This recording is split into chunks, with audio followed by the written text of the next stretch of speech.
સ્વામિનારાયણ અક્ષરધામ નવી દિલ્હી ખાતે નીલકંઠ વર્ણિની વિશ્વની સૌથી ઊંચી એક પગ પર સ્થિત મૂર્તિનો પ્રતિષ્ઠા મહોત્સવ સંપન્ન થયો હતો. બરવાળા આમતક ન્યૂઝ બ્યુરોમાંથી ચિંતન વાગડિયાનો એક વિસ્તૃત અહેવાલ. સ્વામિનારાયણ અક્ષરધામ નવી દિલ્હીમાં નીલકંઠ વર્ણિની વિશ્વની સૌથી ઊંચી એક પગ પર સ્થિત મૂર્તિની પ્રતિષ્ઠાનો મહોત્સવ સંપન્ન કરવામાં આવ્યો હતો. પરમ પૂજ્ય મહંત સ્વામી મહારાજના પાવન સાનિધ્યમાં ભવ્ય મૂર્તિ પ્રતિષ્ઠા મહોત્સવ યોજાયો હતો. આ મૂર્તિ વિશ્વભરમાં શાંતિનો પ્રસાર કરશે.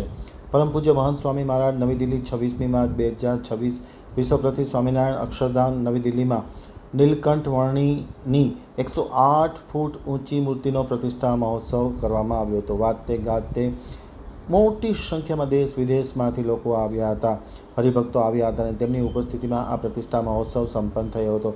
ભગવાન સ્વામિનારાયણના બાળ તપસ્વી સ્વરૂપનું પ્રતિનિધિત્વ કરતી આ મૂર્તિની નીલકંઠ વર્ણિની એક પગ પર ગહન ધ્યાનમગ્ન અવસ્થા દર્શાવે છે. બાળ સ્વરૂપે 4 માસ સુધી નિર્જલ અને રહીને પુલાશ્રમમાં કરેલા તપનું આ જીવંત પ્રતિબિંબ છે.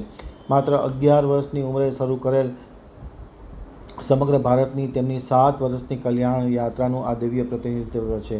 મૂર્તિ પ્રતિષ્ઠા મહોત્સવમાં દેશ વિદેશમાંથી લોકો આવ્યા હતા અને ખાસ કરીને શ્વેત કબૂતરોને આકાશમાં મુક્ત કરી વર્તમાન ખાડી યુદ્ધના વિરામ માટે શાંતિ પ્રાર્થના પણ કરવામાં આવી હતી અને અલગ અલગ કાર્યક્રમોનું આયોજન કરવામાં આવ્યું હતું. પ્રતિષ્ઠા સાથે સ્વામિનારાયણ અક્ષરધામ નવી દિલ્હીએ વૈશ્વિક આધ્યાત્મિક, સાંસ્કૃતિક અને નૈતિક કેન્દ્ર તરીકે પોતાની ભૂમિકાને વધુ મજબૂત બનાવી છે.